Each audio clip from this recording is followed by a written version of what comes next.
Fala pessoal, paz do Senhor Jesus, tudo bem? Estamos começando hoje uma proposta, um projeto aqui de leitura bíblica compartilhada. Então eu quero que você leia daí, eu vou ler daqui, depois eu vou pensar junto com vocês em algumas coisas que me chamaram a atenção e quero que você deixe aqui nos comentários aquilo que chamou mais a sua atenção acerca dessa leitura. Estamos começando com o livro de Atos dos Apóstolos, um livro que fala do Espírito Santo, do mover de Deus, depois dos evangélicos, talvez seja a leitura mais importante bíblica, que conta a história do progresso da igreja, de como a igreja nasceu, como foi todo esse processo após a partida, a ascensão de Jesus ali. Então, vamos começar hoje, acompanha junto com a gente, pega a sua Bíblia também e vamos ler junto. Começamos em Atos capítulo 1, tá certo? Atos 1, versículo 1 está dizendo o seguinte: em meu livro anterior, Teófilo, escrevi a respeito de tudo o que Jesus começou a fazer e a ensinar, até um dia em que foi levado aos céus, depois de ter dado instruções por meio do Espírito Santo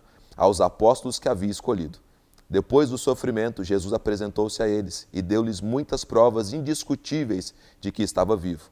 Apareceu-lhes por um período de 40 dias, falando acerca do reino de Deus. Certa ocasião, enquanto comia com eles, deu-lhes essa ordem: não saiam de Jerusalém, mas esperem pela promessa de meu Pai, da qual lhes falei. Pois João Batista batizou com água, mas dentro de poucos dias vocês serão batizados com o Espírito Santo. Então os que estavam reunidos lhe perguntaram: Senhor, é nesse tempo que vais restaurar o reino a Israel? Ele lhes respondeu: não lhes compete saber os tempos ou as datas que o Pai estabeleceu pela sua própria autoridade, mas receberão poder quando o Espírito Santo descer sobre vocês, e serão minhas testemunhas em Jerusalém, em toda a Judéia e Samaria, e até os confins da terra. Tendo dito isso, foi elevado às alturas, enquanto eles olhavam, e uma nuvem o encobriu da vista deles. Eles ficaram com os olhos fixos no céu, enquanto ele subia. De repente, surgiram diante deles dois homens vestidos de branco, que lhes disseram: Galileus, por que vocês estão olhando para o céu? Esse mesmo Jesus que dentre vocês foi elevado aos céus, voltará da mesma forma como a viram subir. Então eles voltaram para Jerusalém, vindo do monte chamado das Oliveiras, que fica perto da cidade, cerca de 1 quilômetro. Quando chegaram, subiram ao aposento onde estavam hospedados. Achavam-se presente Pedro, João, Tiago e André, Filipe, Tomé, Bartolomeu e Mateus, Tiago, filho de Alfeu, Simão, o Zelote, e Judas, filho de Tiago. Todos eles estavam sempre reunidos em oração, com as mulheres inclusive, Maria, a mãe de Jesus, e com os irmãos dele.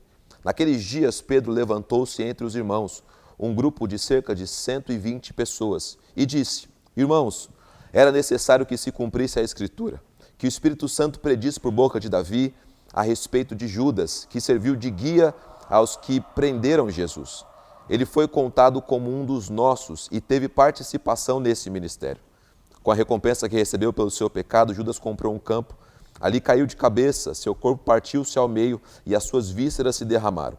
Todos em Jerusalém ficaram sabendo disso, de modo que na língua deles esse campo passou a chamar-se Aceldama, isso é, campo de sangue. Por quê? Prosseguiu Pedro. Está escrito no livro de Salmos: fique deserto o seu lugar, e que não haja ninguém que nele habite. E ainda que outro ocupe o seu lugar. Portanto, é necessário que escolhamos um dos homens que estavam conosco durante todo o tempo em que o Senhor Jesus viveu entre nós, desde o batismo de João até um dia que foi elevado dentre nós às alturas. É preciso que um deles seja conosco, testemunha da sua ressurreição. Então, indicaram dois nomes: José, chamado Barsabás, também conhecido como Justo, e Matias. Depois oraram: Senhor, tu conheces o coração de todos. Mostra-nos qual destes dois tens escolhido para assumir esse ministério apostólico que Judas abandonou, indo para o lugar que lhe era devido. Versículo 26, que é o último versículo do capítulo 1, está dizendo o seguinte: então tiraram sortes, e a sorte caiu sobre Matias. Assim ele foi acrescentado aos 11 apóstolos. É o primeiro capítulo da história da igreja, da história do cristianismo moderno. Daqui em diante você vai ver surgindo ali grandes nomes, mas isso é mais para frente. Hoje eu quero pensar com vocês sobre alguns pontos principais aqui do capítulo 1. O primeiro deles é que Lucas está escrevendo pós-evangelhos, agora a história da igreja, indicando para alguém como aconteceu, todos os detalhes. Então, na sua leitura, preste atenção nisso. é um escrito indicado, é um escrito orientado, é um livro de orientação para saber das coisas que aconteceram com os apóstolos, do que aconteceu com a igreja, a perseguição, como foram levantados homens, como apareceram esses homens. É um livro de instrução a Teófilo. Você percebe isso aqui logo de cara no versículo 1. O versículo 4, que eu achei um versículo importante também, fala sobre uma promessa, né? Primeira vez que está aparecendo uma promessa aqui dentro desse contexto.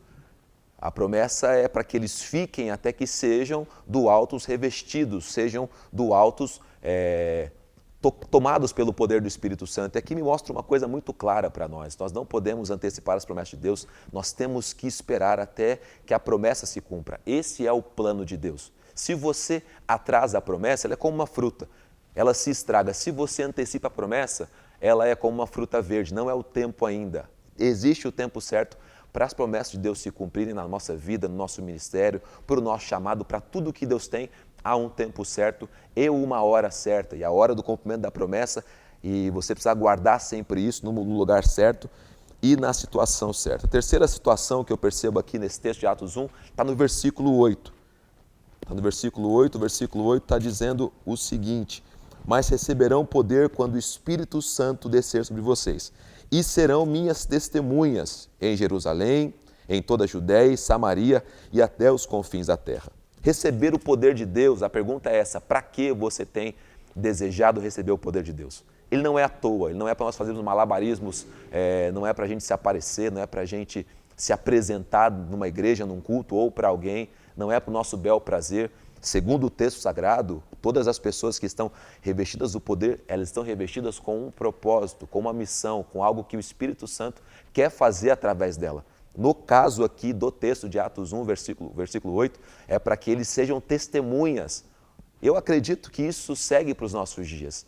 Toda pessoa revestida do poder de Deus é revestida para que possa ser uma testemunha de Jesus, testemunhar dos seus feitos, do seu nome, do próprio poder do Espírito Santo, testemunhar daquilo que crê, daquilo que acredita. Então não busque o revestimento, não busque o poder de Deus para que você queira usá-lo do jeito que você deseja usá-lo, não. Ele já tem um propósito, esse propósito está muito claro, é para que nós sejamos testemunhas do nosso Senhor. Onde? Em todos os lugares que Ele nos enviar. Aqui fala de 4 lugares, né? Jerusalém, Judéia, Samaria e até os confins da terra. É onde você está, é na sua casa, é no seu trabalho, são nos nossos arredores, até um lugar onde Deus nos enviar. Quarto ponto que eu acho interessante aqui também do texto, está aqui no versículo 11, que é quando aparecem os anjos, né? Aparecem 2 anjos e dizem para eles o seguinte: Galileus, por que vocês estão olhando para o céu? Esse mesmo Jesus que dentre vocês foi elevado aos céus, voltará da mesma forma que o viram subir. É uma promessa, agora falando sobre a volta de Jesus. E isso nós precisamos crer, acreditar e perceber que o Espírito Santo está sempre deixando essa mensagem para o povo de Deus na terra, sempre nos lembrando daquilo que é o mais importante, o dia que Ele vai voltar para nos buscar. E um livro, o livro do Espírito Santo, como é chamado, sempre vai trazer essa lembrança, essa memória, e os apóstolos depois escrevendo sobre isso, você tem essa mensagem no Novo Testamento de várias e diversas maneiras, que Ele vai voltar, e essa é uma verdade bíblica que nós carregamos junto com a gente. A quinta coisa que eu acho importante, agora está aqui no versículo 21, um pouquinho mais para frente. Está dizendo assim a Bíblia Sagrada: portanto, é necessário que escolhamos um dos homens que estiveram conosco durante todo o tempo em que o Senhor Jesus viveu entre nós, desde o batismo de João até o dia em que Jesus foi elevado dentre nós às alturas. É preciso que um deles seja conosco testemunhas da sua ressurreição. E eles mesmos indicam 2 nomes. Perceba uma coisa aqui, até anotei aqui, são 2 coisas: necessidade e direção do Espírito Santo. Pedro se levanta aqui, Pedro já era um homem de Deus, mas o Espírito Santo diz para eles não fazerem nada até que do alto estivessem revestidos de poder. Antes disso acontecer, Pedro se levanta, percebe que agora, ao invés de 12, a qual Jesus havia escolhido, agora só existiam 11, e ele tenta ali, numa atitude, acho que até de bom coração, incluir alguém ao grupo apostólico. Mas não é alguém que Jesus escolheu, não é alguém que o Espírito Santo escolheu. Você percebe, você já leu o Novo Testamento, se você não leu, você vai ler um pouquinho mais para frente. Nós vamos passar por essa passagem juntos aqui. o apóstolo Paulo já está sendo preparado pelo Espírito Santo. O apóstolo Paulo já está sendo tocado. Já existia um plano de Deus para que esse 12º homem fosse o apóstolo Paulo, mas aqui eles se levantam. Mas se levantam no quê, pastor? Numa necessidade, não numa direção do Espírito. As necessidades são supridas por mãos humanas, as necessidades são levadas pelas regras humanas, as necessidades somos nós que trazemos, nós que também muitas vezes damos conta dela. A direção do Espírito é tratada pela mão de Deus, a direção do Espírito tem a intervenção do Senhor. E você percebe, eles levantam a bola aqui de que precisam de alguém, são eles que definem as regras de quem pode ocupar ou não esse lugar. São eles que fazem a indicação das pessoas e são eles também que, na sorte, diz aqui, mas eu sei, você também sabe, esse é um contexto judaico de escolher as pessoas da maneira que eles escolheram esse 12º, mas já existia uma outra forma de ser feita, agora debaixo da direção do Espírito Santo. Então tome muito cuidado para que na sua vida também você não faça da sua necessidade aquilo que parece ser a direção de Deus, mas não é. Toma cuidado com isso. O texto aqui encerra dizendo que o versículo 26 diz que a sorte caiu então sobre Matias, assim ele foi acrescentado aos 11 apóstolos. O desafio para nós é pensarmos o seguinte: onde aparece novamente a figura de Matias? Você vai encontrar relatos dos outros apóstolos, é claro, alguns com mais expressão, outros com menos expressão, alguns com mais exposição, outros com menos, mas você vai encontrar o nome dele sendo lembrado, mas Matias, pouco se fala sobre ele, se não se fala sobre ele somente aqui nesse texto. Então toma cuidado para você não fazer da sua necessidade algo que você entenda que é a direção do Espírito Santo. E Atos 1 termina aqui no versículo 26, eu espero que essa leitura tenha abençoado a sua vida, te fortalecido. Aguardo os seus comentários aqui embaixo, tá certo? Aqui no YouTube você pode fazer seus comentários aqui, a gente vai ler, vai responder, vai ser bênção para a sua vida. Quero encerrar hoje também os próximos vídeos que vamos fazer aqui, sempre com uma oração. Quero que você então possa fechar os seus olhos aí e curvar a sua cabeça para nós podermos orar no nome de Jesus. Obrigado, Pai, pela Tua palavra, obrigado também pela leitura dela que nos edifica e nos abençoa. Que o Senhor possa estar iluminando o coração dessa pessoa que está aí do outro lado, desse jovem, desse homem, dessa mulher que está lendo a sua palavra. Que o Senhor possa falar fortemente a vida dele, Senhor, através do Teu Espírito Santo. Nós te louvamos sempre e fazemos isso no nome de Jesus Cristo, o nosso Senhor. Amém e amém. Meu querido, forte abraço para você, que Deus te abençoe. Até o próximo capítulo, tamo junto.